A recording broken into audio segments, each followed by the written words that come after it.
Thank you, everybody. I have long believed that the future is not just something to experience, it's something to manifest. That our fate and future is inside of us. It's decisions at the end of the day, not conditions that determine that fate and future. We're not victims of circumstance. We can make decisions to meet moments. And this is a moment we need to make tough decisions. This is a moment where we need some straight talk and we need to tell people the truth. We need to bend the curve in the state of California.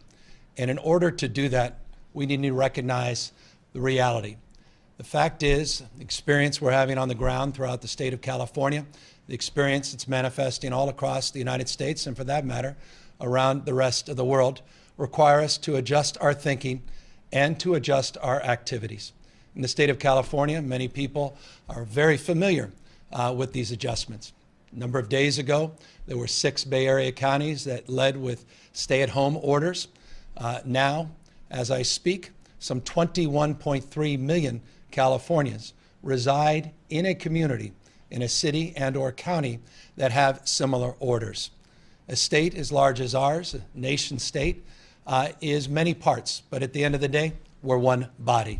There's a mutuality and there's a recognition of our interdependence that requires of this moment that we direct a statewide order for people to stay at home. That directive goes into force and effect this evening, and we are confident that the people of the state of California will abide by it. They'll do the right thing. They'll meet this moment. They'll step up, as they have over the course of the last number of weeks, to protect themselves, to protect their families, and to protect the broader community in this great state in the world that we reside in. I have confidence in that. I have confidence because I've seen it every single day. We've seen it in cities large and small. People still doing essential work.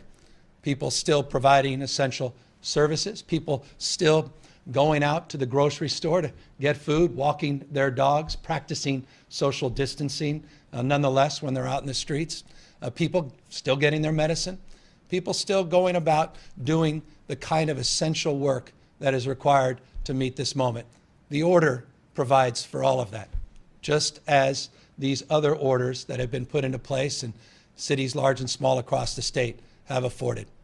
People will ask, well, how will you enforce? As I say, there's a social contract here.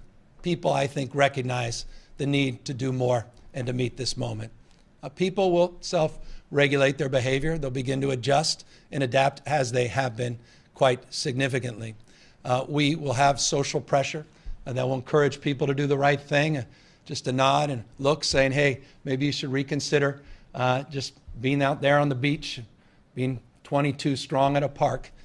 It's time for all of us to recognize as individuals and as a community, we need to do more to meet this moment.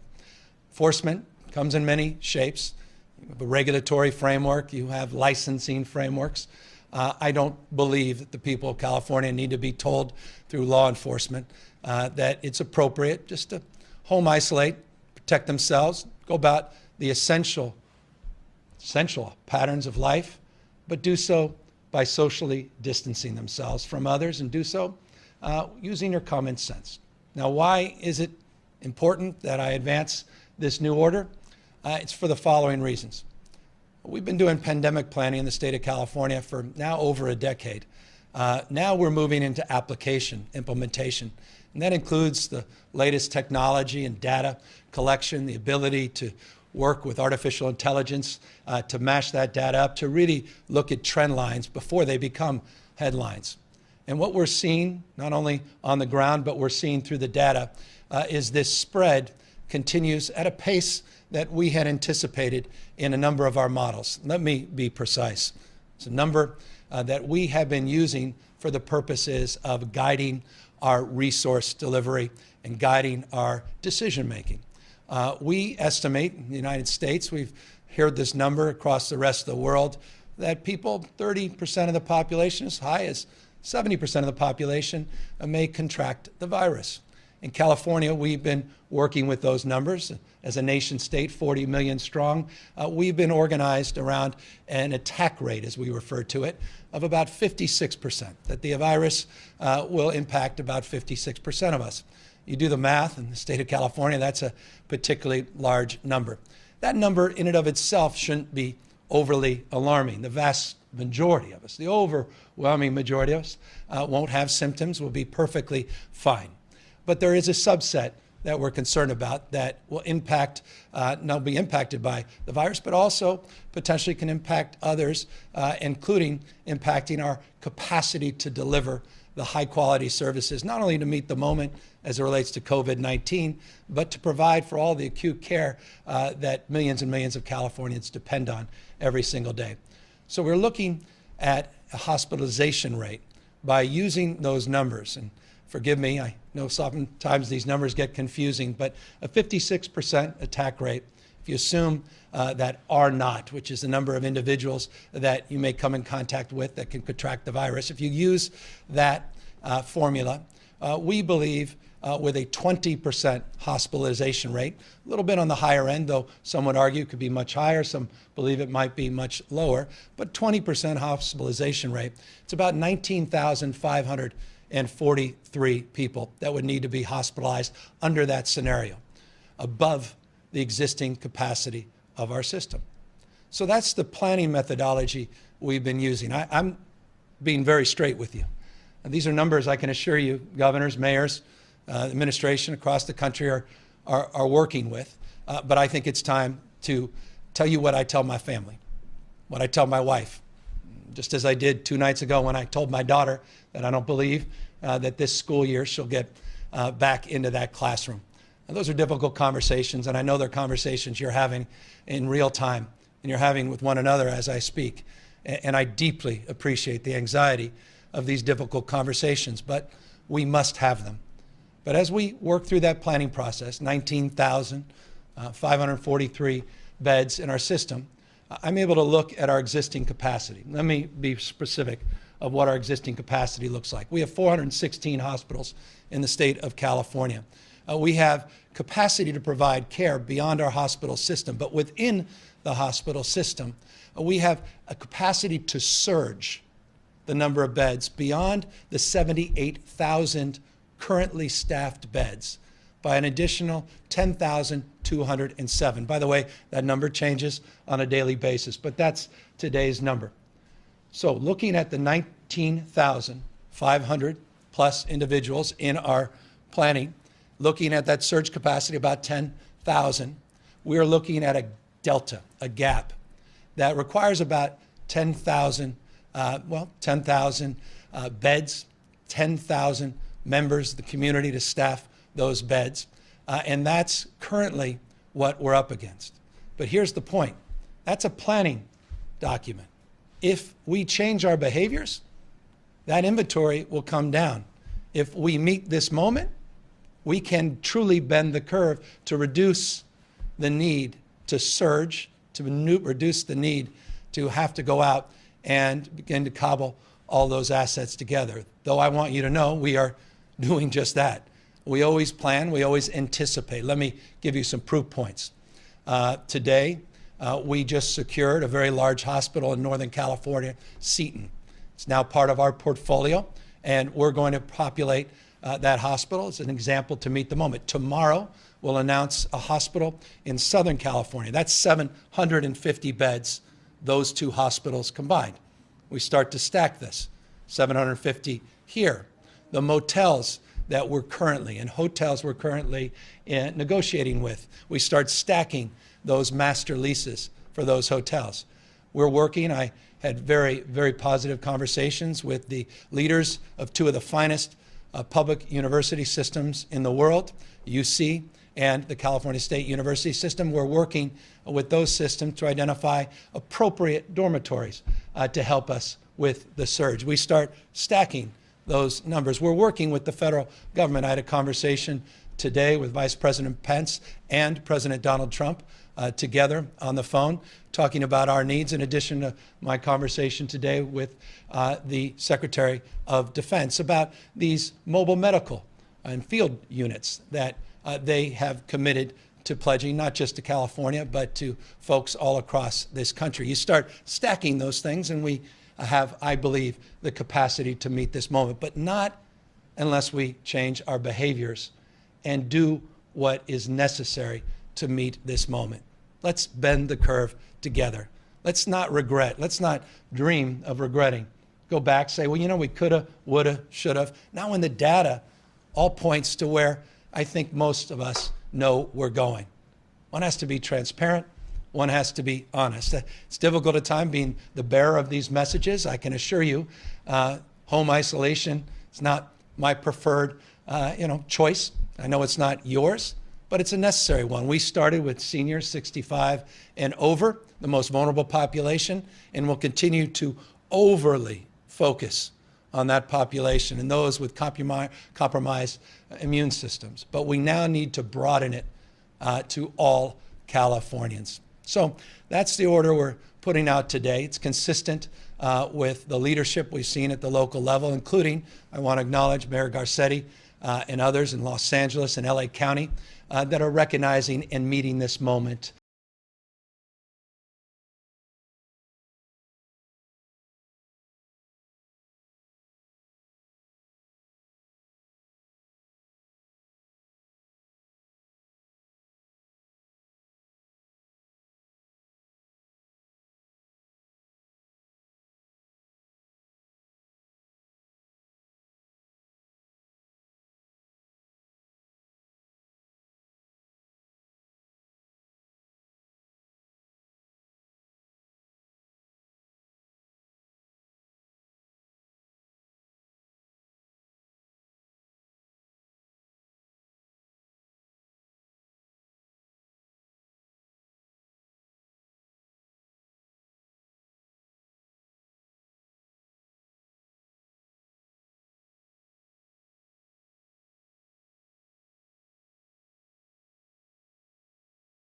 Head on. We're doing so today in the state of California through this order, and we're doing so by continuing to build collaboration and partnership across every level of government and the private sector. Let me conclude by just making a few points to fill in that. We had today a very important conversation. It was punctuated earlier today by President Trump in his press conference with the CEO of Gilead. It's a California-based company around treatments. I want to compliment the president in his focus on treatments. It is a focus of positivity as we work to bridge towards a vaccine. It was a very encouraging conversation. It's a conversation that we can have with many other CEOs of companies, not just in the state of California, but for that matter around the rest of this country and around the rest of the world. There are treatments in trial. Our UC system, all 5 hospitals are already actively engaged in those treatments and the courses that are part of some of these antivirals and some of these medicines that you have all learned about today because of the president's announcement. That's very encouraging, and we want to continue to build capacity and to build partnerships. Along those lines, we are working to build capacity and partnerships to get more protective gear in the state of California. You've all been seeing headlines. Some of them we've driven by our own anxieties in that space, others by their own limitations of access and gowns and gloves, glasses, and other protective gear. Here's the good news in the state of California. I was talking to the Vice President and the President today, thanking them for the first national stockpile transfer of assets that we just received, where we received quite literally hundreds of thousands of gloves and face masks, not just N95, but also surgical masks. We're going to be starting to get that cache of assets out into our diverse communities throughout the state of California. Many of you know we had our own cache, we had our own storage of N95 masks. We still have 10 million of those masks, and we are getting them out in real time. We started with 21 million. We have about 10 million still as we distribute those. We've distributed those first 11 to 55 counties in the state, and we'll continue to get those N95 masks out there. And we recognize that distribution can't happen fast enough. We also talked to a well-known entrepreneur today around ventilators. As many of you know that have followed our press conferences here in the state, we have 7,587 ventilators in our hospital system. We have 514 through a cache at the Department of Public Health that are being repurposed. We have an additional 200 in our EMSA cache that we are repurposing, and then we ordered an additional 200. But we're going to need to increase the manufacturing of those ventilators, and we are working with the private sector and well-known entrepreneurs to consider to help us in that respect as well, starting to repurpose some of the manufacturing in the state to meet the moment, particularly to prepare for our seniors and others that may need that support. So again, this is a difficult moment, and this is one that I know is filled with deep anxiety as a father, as a husband, as a parent of 4 young kids, to families in particular, to folks that have had to drop their kids, no longer drop off at school, but now are living with their kids 24/7, putting together, learning plans, trying to figure out, the nomenclature of what their 7th grade science teacher understands. And I think all of us are coming to appreciate our teachers. We're all coming to appreciate each other, I think, a little bit more. We don't see this through the lens of rural, urban. We certainly don't see it through the lens of a Republican and Democrat. I think we're all human beings, deeply capable of loving one another, meeting this moment, and beginning to love ourselves enough to determine our capacity moving forward. COVID19.ca.gov. COVID19.ca.gov is a site we've put up to provide information. We'll be putting more detailed information out in the next hours and days about the exemptions to the stay-at-home order.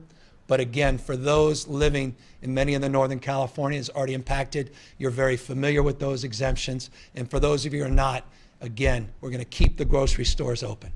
We're going to make sure that you're getting critical medical supplies. You can still take your kids outside practicing common sense and social distancing. You can still walk your dog. You can still pick up that food at one of our distribution centers, at a restaurant, at a drive-through. All of those things we will still be able to do. And to secure that, in closing, I want folks to know that we've lost a lot of volunteers that simply are concerned and understandably are staying at home. And our food banks and others that have relied on volunteers and the community spirit need a little support. And so we're going to provide that support. This shouldn't be alarming. It's humanitarian only, but we'll send out about 500 of our extraordinary leaders in the National Guard to help with the distribution and the food. Again, just purely humanitarian. And we'll be announcing some very, very exciting partnerships with social media companies like Nextdoor to provide kits, information, Q&As to, start to check in on loved ones, check in on your neighbors, things that you need, one-pagers so you know what kind of things you need at home to protect yourself. Those that are socially isolated, our seniors struggling with loneliness is much more than anything else, to make sure we reach out, maybe call 5 people a day, just check in on them. So we've got a whole kit we put out with that social media company, and we're going to be doing more with AmeriCorps and Conservation Corp in the state of California. All of this in the spirit of meeting the moment, including the spirit of reaching out those that are healthy, young, those that can make an appointment, be socially appropriate in terms of their distancing, to get a blood drawn to help those in needs. Our blood banks need support. Interestingly, we are not able to provide, because we're not doing the large blood draws and fairs, the kind of capacity we've seen in the past. The good news about the social isolation, in some respects, the need in the short term has gone down, so it shouldn't be alarming, but we want to meet the moment if indeed our blood banks need additional resources as well. So again, it's a spirit of the moment, stepping up, stepping in, recognizing our own individual capacity to meet this moment, not just relying on others, doing it safe and thoughtfully. And again, I just cannot express more appreciation for the collaborative spirit that has defined this moment across agencies, across jurisdictions, across this country, into the White House, the Pentagon, Health and Human Service agencies across this country, and sharing best practices across state, and of course the CDC and their leadership. So with that, we're here to answer any questions. I've got a team assembled behind me, and I thank all of you in the state of California for recognizing this moment and meeting it. First question, Sophia Balog, SACB.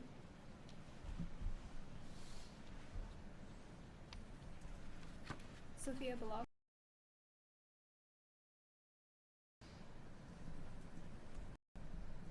Hospital staffing, and specifically, can you explain whether we have enough doctors and nurses and what your plans are to staff the additional medical facilities you're acquiring?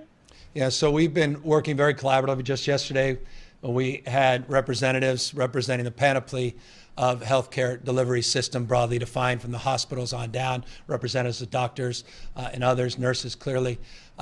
We are currently looking not only at the assets within the system, but we are looking more broadly at scope of practice and reforms that are necessary under these circumstances. I'll give you a more specific example. One of the really ennobling, incredible things about our public employees in the state of California is we've been putting out a survey to those employees and asking them if they have skills in other areas and their willingness to step up and say, I happily work outside of my job description. I'm happy to lend a hand. And so we've got nurses and doctors and paramedics, all part of the California workforce in different capacities, and we're pulling them in to help supplement. Also working with our federal partners at HSS as it relates to adopting a staffing regime and strategy that can help support not just those mobile field units, but also potentially to help us with these hospitals that are coming online. I don't know if Dr. Galli, you want to amplify and fill in any blanks as it relates to additional thoughts relating to staffing. Sure. We continue to work, just as the governor said, with our partners across the state in the healthcare professions, including working on the ratios and different things to make sure we can staff up. We're looking at individuals who've recently retired to come back and support these new facilities and existing facilities. We know that some healthcare professionals who are not as busy in their outpatient practices, nurses, doctors, nurse practitioners, other healthcare professionals can step up and are willing to join us as we build up this capacity in new facilities and increase our capacity in our existing facilities. So it has felt, and it continues to feel, like a all hands on deck mission. We're having great conversations with all of our partners across the state. The willingness is enormous. We are daily receiving emails and calls with the willingness to step up and help. We know this is going to be a challenge, but we believe Californians together are going to meet it. Next question. Kathleen Renane, Associated Press.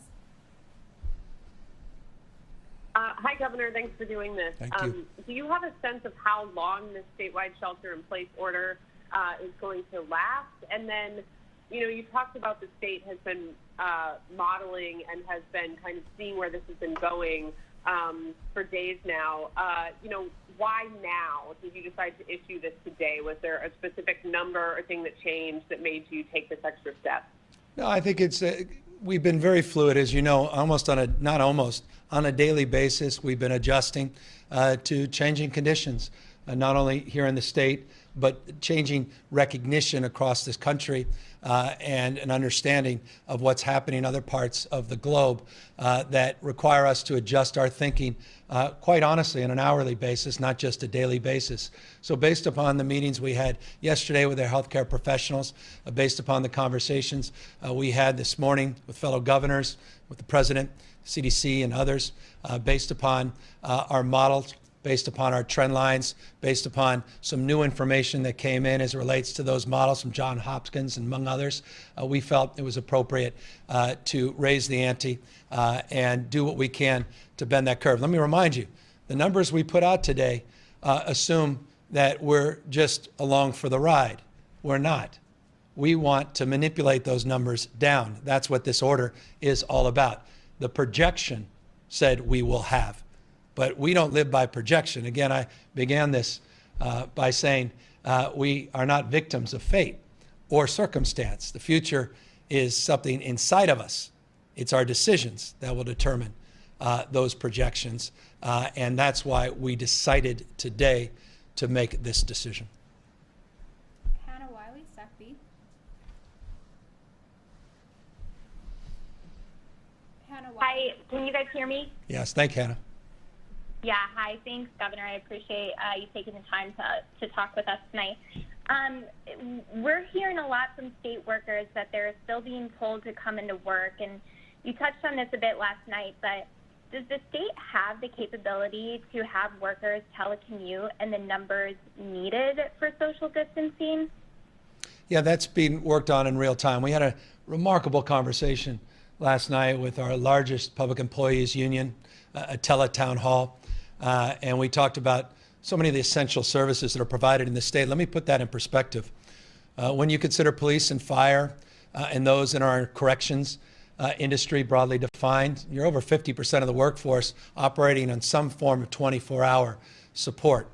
So it's deeply defined as essential. Those in non-essential positions that have skills are being surveyed to see if they could provide essential capacity and fill in voids that may exist or persist throughout our system. But when we look across the panoply of services, overwhelming majority of those services we believe we can meet based upon that criteria, and that criteria is being processed in real time in terms of making the actual determination to your question around how many individuals can telework, how many people don't have that kind of broadband access or otherwise are not positioned because of their particular job to get any big benefit from telework. So all of that is being processed, and we're working very collaboratively with our teams in HR to make all of that real. But it's a constant and never-ending adjustment. Sosan Morar, Staff B. Thank you, Governor. Has the Trump administration agreed to send the equipment you've requested, and what exactly has the federal government agreed to provide California? Well, we're expecting the delivery of that national stockpile and those numbers that I gave you just a moment ago that the Trump administration agreed to, and they delivered. Was on the call with the president and the vice president specifically about the first tranche of those requests. They gave 25% of those requests as they're processing these requests all across the country. Will arrive, we believe, in our West Sacramento warehouse and then be distributed throughout our system. Again, that's just the first order, one of four.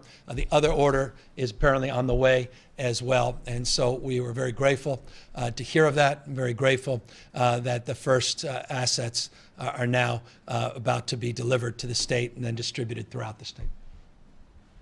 John Myers, Los Angeles Times.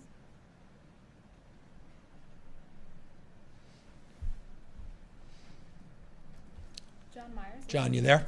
I'm there. Anybody hear me? Perfectly. Governor, can you hear me? Perfectly. Fantastic. One more time. I want to go back to the projection in the letter that you sent to the president of the $25.5 million, which I understand, as you've said a moment ago, is a projection if nothing else happens.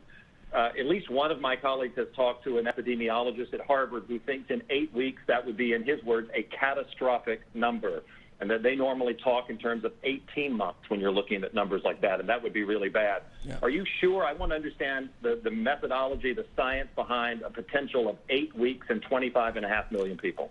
Yeah, let me ask Dr. Galley, who's better prepared to answer that in detail. Sure. And Dr. Angel, who's here as well. So in about 3 or 4 weeks ago, we began knowing that in California we had to create a model that took the best thinking from around the globe and started to look at how we would apply it in California. And using the available literature, advice from the CDC, and our understanding and experience in California, we applied a variety of different measures that looked at an attack rate, that looked at the R0, as the governor has described, which is that infectivity ratio, or that one person's infected and how many others will be infected. We looked at that time, hospitalization rates, that we had available, as well as other outcome measures.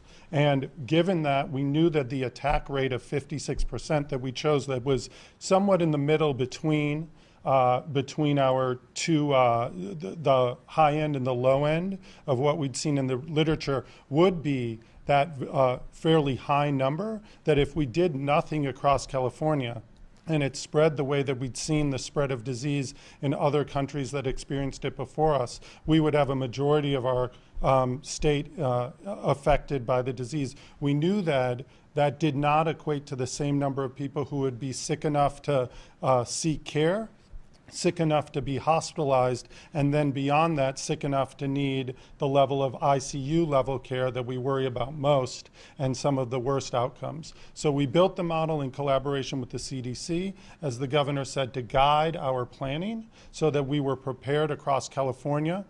And we are very glad we had built that model, because it's put us in a great position with our partners across the state to be prepared for what we are starting to see, which are hospitals with many patients and patients who are in the ICU and having outcomes that we've seen in other countries. And we feel like we are well prepared because of that planning to meet this moment and be prepared for what's coming up in the days and weeks to come.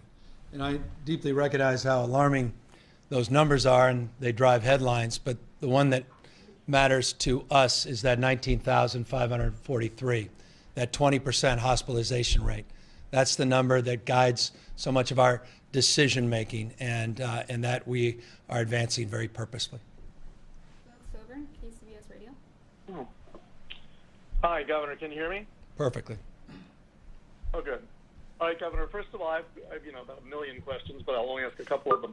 I want to go back to Kathleen's question. You didn't answer the part about how long you anticipate this actually lasting. Is there a date on this order for how long it would last?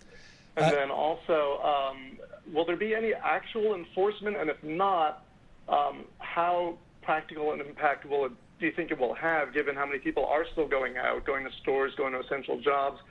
I think that's all you'll let me ask for now, but let's try that. Yeah. Well, we want people to go to essential jobs. We want people to deal with their essentials in a thoughtful and judicious way. But I think, and Doug, you're in San Francisco, you've seen some concentrations where we're not seeing social distancing, but you're also seeing vast majorities of that city where people are practicing social distancing without law enforcement making arrests or citing people. Social pressure is leading to social distancing, social recognition, and the socialization of this disease is leading people to change behavior on the natural. And that's, again, been socialized in 20 counties already, representing 21.3 million Californians. So expanding this statewide makes sense in that respect. And I think people are making sense of what this is and what this isn't. And again, on our regulatory bucket, we have enforcement that's not traditional law enforcement, but we have regulatory enforcement, licensing enforcement from a business perspective, and then we have social pressure that you, others, common sense will place on people. And of course, we have the capacity to move beyond that. To the extent this is a directive, it is an open-ended one, and it is for a reason that we could not give you a deadline that we really could believe in. This is a dynamic situation. We could put a 2-week deadline. It gives people a false sense of what to expect. I don't expect this will be many, many months, but for the time being, we are recognizing the significance of this next 8 weeks as it relates to this virus in particular, and we want to get that curve down, and we want to meet that moment. We want these numbers to be in the dustbin of history as irrelevant to the experience that we're all about to have, and that's why it's an order without a specific deadline, but we will be very transparent with you and very forthright in the next days and weeks to update you and give you a sense of where we think and believe we are. Jeremy White, Politico. Governor, my colleagues have already covered the questions I had, so I'll just ask, is the entrepreneur you're working with Elon Musk? We are working with a number of entrepreneurs, and let me just say this, I was pleased to see his tweet today.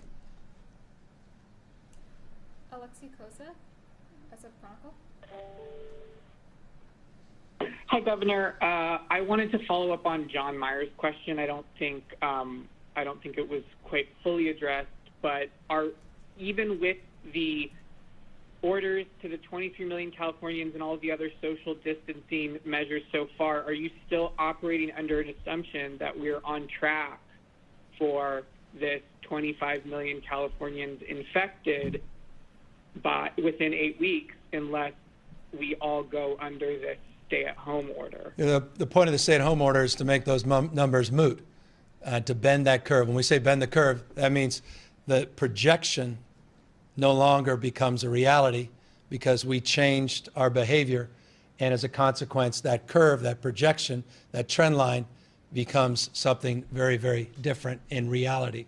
And so that's what we're operating under, is that expectation. But I'm also operating under the worst case scenarios as it relates to planning and as it relates to procurement. And those two things go hand in hand. Procuring the physical assets, the human resources that are necessary. Physical assets include the hospitals, include the medical support teams, and the personal protective gear. And all of those things are being looked at through this lens, bottom up. All the numbers we just talked about are numbers in the aggregate. We don't live in the aggregate.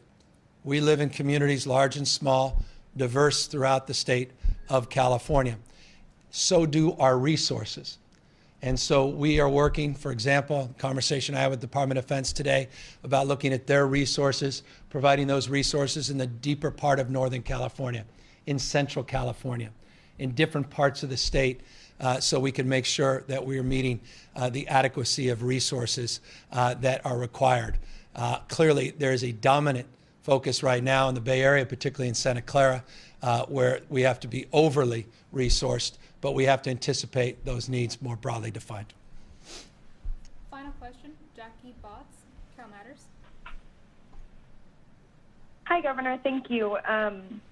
There are more than 2 million undocumented immigrants in California, and many don't have access to health care. And certainly people who don't have access to, well, insurance or Medi-Cal might be a lot more concerned about going to the doctor to get treatment or testing or necessary medical advice about what they should be doing right now. I'm wondering what you plan to make sure that they stay safe and also that the community at large stays safe for those people who do not have access to Medi-Cal. Well, we're a universal state. We practice pluralism, and we're a state that has universal health care. Sadly, it's in our emergency rooms. For those that are fiscally conservative, that should concern them because that universal health care costs the taxpayers a fortune. In the state of California, as you know well, we believe in universal health care. We believe in prevention. We believe in reducing costs and advancing the health of all the residents in the state of California. You're right, by some projections, 2.3 to 2.5 million Californians, by the way, have averaged being here over a decade. Many, overwhelming majority of mixed status families, very impacted by the public charge rules, very impacted by the anxiety of this moment, and when we're seeing even ICE raids recently in the state. So we are trying to do everything in our power in a very culturally competent way to reach out to those diverse communities, those mixed status families, to tell them the following. We already, and I applaud the administration for recognizing this, I hope ultimately they'll give up on the public charge reforms that set us back. But those that are receiving public benefits, that are in the process of making a determination around their status for permanent residency or otherwise, they are not going to be impacted by being recipients of those services through this crisis. And we need to remind people that, we need to socialize that across the state. We're also going to be doing a series of PSAs that meet people where they are and remind people of the things we already have done. We have universal health care regardless of immigration status that we expanded last year up to the age of 26. And clearly, as you know from my budget, we had a desire to do even more. To the extent we can, we are reviewing that. We're looking at the entire budget, looking at the existing proposals that we introduced in January, looking at where the legislature is currently in terms of whether or not they'd support it, but the magnitude of the economic impacts and the costs broadly have obviously put a reminder that we have to contextualize all of the needs together. And that was the importance of the call with Speaker Pelosi today, and incredible and imperative to have federal government support, particularly in one area, and that's unemployment insurance. There's no greater impact quickly in terms of unemployment insurance. And as you've seen, those claims have skyrocketed in the state of California. 40,000 a few days ago, 70,000 2 days ago, 80,000 claims yesterday. New numbers will be providing you very shortly from yesterday. It gives you a sense of the magnitude of this moment, but we'll meet it for all our diverse communities. Let me just, conclusion, since that was the last question, make this point as well. I'm very proud to be a Bay Area kid, born and raised, but one of the things that doesn't make me proud is part of our past. I come from a community that initiated the Chinese Exclusion Act. I remember a guy by the name of Dennis Kearney in the East Bay and city and county of San Francisco. Was a populist in the time, and he began and ended every speech by saying, whatever else we do, the Chinese must go. That yellow fever led to the Chinese Exclusion Act. It's a real black eye in the history of the United States of America, our state, my city. One thing I also want to express is deep, deep recognition of the xenophobia and the racism that is being perpetuated against Asians in our state. We have seen a huge increase in people that are assaulting people on the basis of how they were born, the way they look. And I just want folks to know we are better than that. We are watching that. We're going to begin to enforce that more aggressively. And I just hope people put down their bigotry, their bias, and recognize in a state where 27% of us are foreign-born, a state that, as I said, is truly universal, the most diverse state in the world's most diverse democracy, that in order to meet this moment, we have to recognize our common humanity. And so it's in that spirit I conclude, and I thank all my fellow Californians for recognizing the urgency of tonight's call. And over the course of the next few days, we look forward to working very closely with everybody so everyone understands where we are and where we're going as a state and as a nation. Good night, everybody.